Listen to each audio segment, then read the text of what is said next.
और इस बार मुझे लगता है कि ये इसकी कोई बेसिस नहीं है, कोई सर्वे नहीं है। सर्वेज आने शुरू होंगे बाद में, वो खुद मैनिपुलेटेड होते हैं बहुत। लेकिन ये लगता है मुझको कि इस बार डिवीजन शार्प, यानी जो इधर डाल रहा है वो डाल रहा है बिना सोचे समझे डालेगा। भक्त जो है वो भक्त ही रहेगा और नंबर घटेगा। जो भक्त नहीं थे और डाल दिया था बह करके, वो इनसे दूर जाएंगे। जिनको रोजगार नहीं मिला, जिनको गरीबी की मार पड़ रही है, जिनको महंगाई की मार पड़ रही है, जो इससे नफरत करते हैं कि नफरत की राजनीति की जाए देश के अंदर, वो लोग इनसे दूर जाएंगे। मैं ये समझता हूं कि अपना वोट बचाने के लिए ये जिम्मेदारी अब वोटर को लेनी है। बिल्कुल वैसे ही जैसे वोटर ने इमरजेंसी हटाने की जिम्मेदारी ली थी, इस देश के हर नागरिक ने इमरजेंसी हटाने की जिम्मेदारी ली थी, वैसे ही ये नफरत की राजनीति को हटाने की जिम्मेदारी लेनी पड़ेगी। और इतना बड़ा सबक सिखाना होगा जितना बड़ा सबक इमरजेंसी के दौरान सिखाया था। अलग अलग पार्टीज ने कहा है, ईवीएम पे सवाल उठाए हैं। हम लोगों ने जब एक कॉन्फ्रेंस की थी ईवीएम को लेकर के, तो लगभग सारी पार्टीज जो इंडिया में हैं इस वक्त, उनके रिप्रेजेंटेटिव आए थे और उन्होंने कहा था कि हाँ, ये बहुत सीरियस सवाल है और वो नहीं चाहते कि ईवीएम से इलेक्शन कराए जाएं। उसके बावजूद जो पब्लिक में डिबेट होनी चाहिए, या जो शक और शुबे की बातचीत होनी चाहिए, वो नहीं होती हुई दिखाई दे रही है। मैं ये समझता हूं कि ईवीएम, जैसा मैं लगातार कहता रहा हूं, मैनिपुलेट की जा सकती है जिस तरह कोई भी मशीन की जा सकती है। अगर कोई भी मशीन की जा सकती है तो ईवीएम तो देश का भविष्य तय करती है, उसको किया ही जाएगा।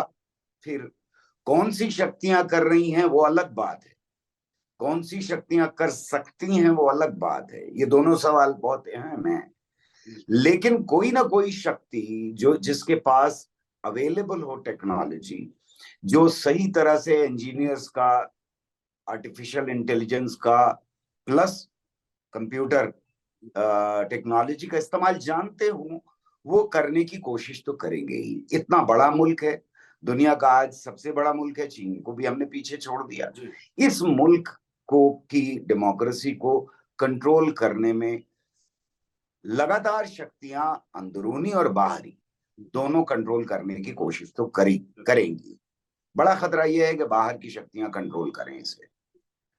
सीआईए का तो मैंडेट ही यही था, मैं बार बार कह रहा हूं। वो पैदा ही इसलिए हुई थी कि दूसरे मुल्कों के इलेक्शंस में हस्तक्षेप करके अपने लिए बेहतर से बेहतर, अमेरिका के लिए बेहतर से बेहतर वो गवर्नमेंट बना सकें, वहां बिठा सकें। तो ये सवाल गंभीर सवाल है। अब जो हालात दिखाई दे रहे हैं आवाम के बीच में, जो जनता के बीच में इस वक्त माहौल पैदा हो रहा है, खास तौर से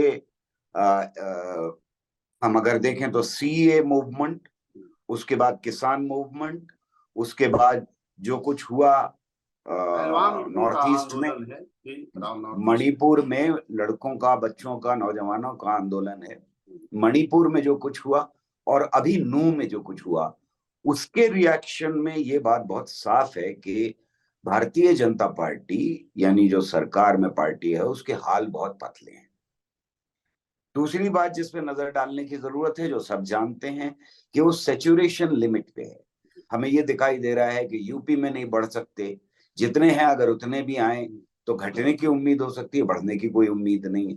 राजस्थान में कोई भी आप प्रदेश ले लीजिए, राजस्थान हो, मध्य प्रदेश हो, बिहार हो, बड़े बड़े तमिलनाडु हो, बंगाल चले जाइए, गुजरात चले जाइए, यहाँ सब जगह सेचुरेशन है। यहाँ कम हो सकते, बढ़ नहीं सकते। सीट्स के बढ़ने का सवाल पैदा नहीं होता, सेचुरेशन है। दिल्ली के 7 की 7 सीट है उनके पास, और क्या बढ़ेगा। तो उन्हें भी पता है इस बात का कि अगले इलेक्शन में जनता का गुस्सा एक तरफ, और दूसरी तरफ बढ़ने की नाउम्मीदी, यानी घटने की उम्मीद कहीं ज्यादा होने पर उनके लिए ये जिंदगी और मौत का सवाल है। अशोका यूनिवर्सिटी का एक प्रोफेसर एक पेपर लिखता है और उसमें वो ये साबित कर देता है कि मैनिपुलेशन हुआ है। तो अगर मैनिपुलेशन हुआ है तो 2-3 लेवल्स के ऊपर हमें दिखाई दे रहा है वो। उसमें एक आर्गुमेंट ये है कि जहां मुसलमानों के वोट हैं ज्यादा, वहां पर बीजेपी को ज्यादा वोट मिलना जो है ये राजनीतिक समझ के खिलाफ है। वो किसी पे उंगली नहीं उठा रहे, लेकिन ये बता रहे हैं कि ये राजनीतिक समझ के खिलाफ है। जिन जगहों पर मार्जिन कम थे वहां ज्यादा उनके फेवर में गया है, और कोई रैंडमली कौन जीता कौन हारा नहीं हुआ है। मतलब रैंडमली का मतलब ये होता है कि अगर 50 लोग 100 लोग खड़े हुए और वो 2 पार्टीज के हैं, तो रैंडम अगर है पूरा मामला तो 50 इनके जीतेंगे 50 उनके जीतेंगे, 1-2 इधर उधर हो सकता है। लेकिन जहां मार्जिन कम थे वहां ज्यादातर बीजेपी जीती है। तो वो कह रहे हैं कि प्रेशर की वजह से हो सकता है, गलत डिक्लेयर किए गए रिजल्ट उसकी वजह से हो सकता है, और एक वजह ईवीएम भी हो सकती है उसके अंदर।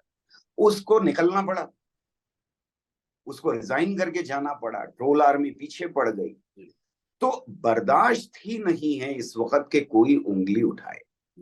अब सवाल ये है कि ऑपोजिशन पार्टी क्यों ये सवाल नहीं उठा रही लगातार। मैं ये चाहता हूं कि वो उठाएं। मैं एज साइंटिस्ट ये चाहता हूं कि ये सवाल लगातार उठाया जाना चाहिए, क्योंकि ये हमारी मुल्क के हर शहरी की किस्मत से जुड़ा हुआ सवाल है। मैं जितनी जगह गया हूं, गरीब से गरीब आदमी गांव पिछड़े इलाकों में या फिर शहरों में, या फिर खुद बीजेपी के सपोर्टर और भक्त लोग, आरएसएस के सपोर्टर, उन्हें भी यकीन नहीं है। बस इतना ही फर्क है कि आम आदमी इससे परेशान है क्योंकि उसे यकीन नहीं है उसका वोट चोरी हो रहा है, और भक्त इससे खुश हैं कि हाँ चोरी करके सरकार तो बना ली। भक्तों में इसकी खुशी है कि चलिए साहब बहुत बढ़िया लोग हैं हमारे, तो टेक्नोलॉजिस्ट कमाल के हैं, हम मैनिपुलेट करके सरकार बना लेते हैं और सरकार बनी रहनी चाहिए। अब आता है सवाल ऑपोजिशन का। ऑपोजिशन का पहला मामला तो ये था कि अगर जैसे ही शुरुआती दौर में, यानी आप अगर 2000 के इलेक्शंस वो जो आसपास हुए हैं और एनडीए 1 बनती है, उस वक्त ये सवाल गंभीर हो गया था आम जनता के लिए भी और ऑपोजिशन के लिए भी। तो पहली बात तो ये थी कि उनका इश्क था टेक्नोलॉजी के साथ।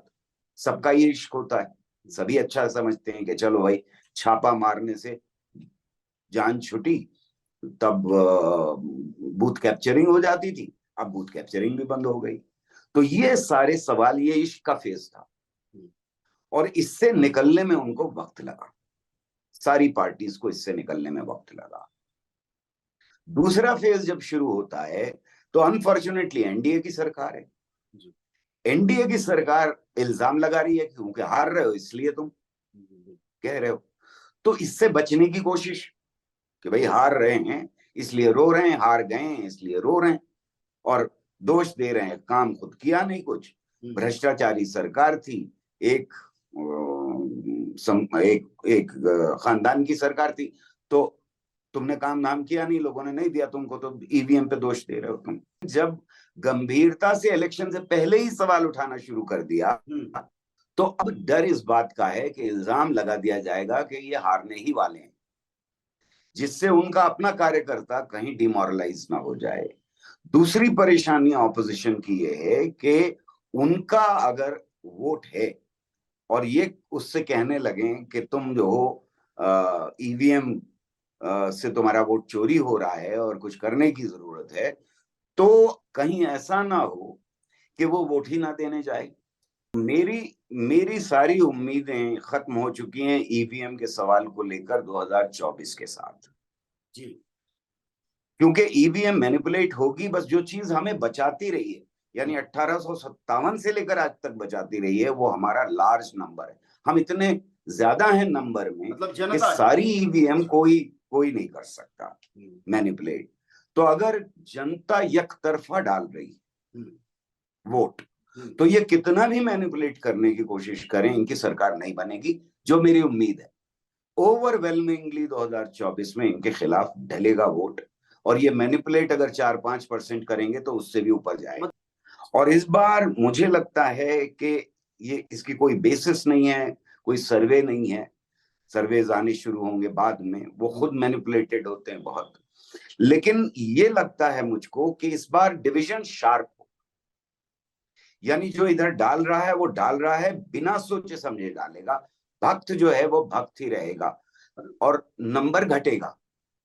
जो भक्त नहीं थे और डाल दिया था बह करके, वो इनसे दूर जाएंगे। जिनको रोजगार नहीं मिला, जिनको गरीबी की मार पड़ रही है, जिनको महंगाई की मार पड़ रही है, जो इससे नफरत करते हैं कि नफरत की राजनीति की जाए देश के अंदर, वो लोग इनसे दूर जाएंगे। मैं ये समझता हूं कि अपना वोट बचाने के लिए ये जिम्मेदारी अब वोटर को लेनी है, बिल्कुल वैसे ही जैसे वोटर ने इमरजेंसी हटाने की जिम्मेदारी ली थी। इस देश के हर नागरिक ने इमरजेंसी हटाने की जिम्मेदारी ली थी, वैसे ही ये नफरत की राजनीति को हटाने की जिम्मेदारी लेनी पड़ेगी। और इतना बड़ा सबक सिखाना होगा जितना बड़ा सबक इमरजेंसी के दौरान सिखाया था।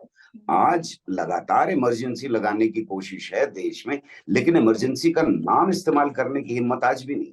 वो इतना बड़ा सबक था। बिल्कुल वैसे ही एक सबक सिखाना होगा कि हम कोई भी करे, नफरत की राजनीति हमें बर्दाश्त नहीं है। हम डेवलपमेंट चाहते हैं, हम रोजगार चाहते हैं, हम भूख से निजात चाहते हैं, हम चाहते हैं कि हमारे बच्चे पढ़ें, हमारे सर पे छत हो। ये सबक सिखाना होगा जनता को। दूसरी बात जो आप कह रहे थे वो भी बहुत इंपॉर्टेंट है कि ये तो जनता की जिम्मेदारी। सवाल ये है कि अब राजनीतिक पार्टियों की क्या जिम्मेदारी है?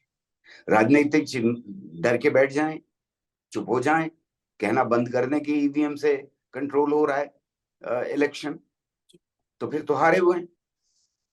आप मुंह बंद किए हुए हैं और उस 5% से ऑपोजिट रूलिंग पार्टी जीत जाती है, तो आप तो जा ही क्यों रहे हैं इलेक्शन में? इलेक्शन से क्या फायदा है? इलेक्शन में जाना ही नहीं चाहिए, बहिष्कार कर देना चाहिए मेरे ख्याल में। ऐसे में इस वक्त जरूरत इस बात की है कि जो जनता का गुस्सा ईवीएम की तरफ है उसको ज्यादा से ज्यादा कंसोलिडेट करें, जो पॉलिटिकल पार्टीज का काम होता है। जनता की जो शक है, जो ट्रस्ट खत्म हुआ है अवाम का ईवीएम के अंदर, उसको आवाज देना पॉलिटिकल पार्टीज का काम है। और इस काम को 2024 से पहले उन्हें शुरू करना चाहिए, क्योंकि ऐसे नहीं तो वैसे हार हो। मैं ही समझता हूं कि इस वक्त सबसे बेहतर हालात हैं इस सवाल को भी उठाने के और बाकी सारे मुद्दों को भी उठाने के, कि हमें ये सबवर्जन मंजूर नहीं है। अजय, मैं एक बात बार बार कह रहा हूं कि हमारे कॉन्स्टिट्यूशन ने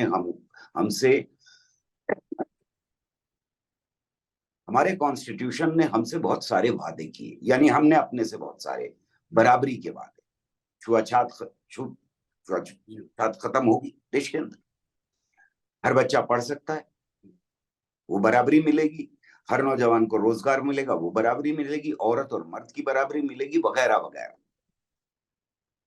हमें सिर्फ एक बराबरी मिली और वो वोट की बराबरी थी। हम में से हर एक को ये समझना होगा कि ये बराबरी छीनने की कोशिश है जब कोई आपका वोट चोरी करता है। तो कम से कम इस बराबरी को बचा के रखिए, सेंध के रखिए। ये फैशिस्ट आपसे ये बराबरी छीनना चाहते हैं।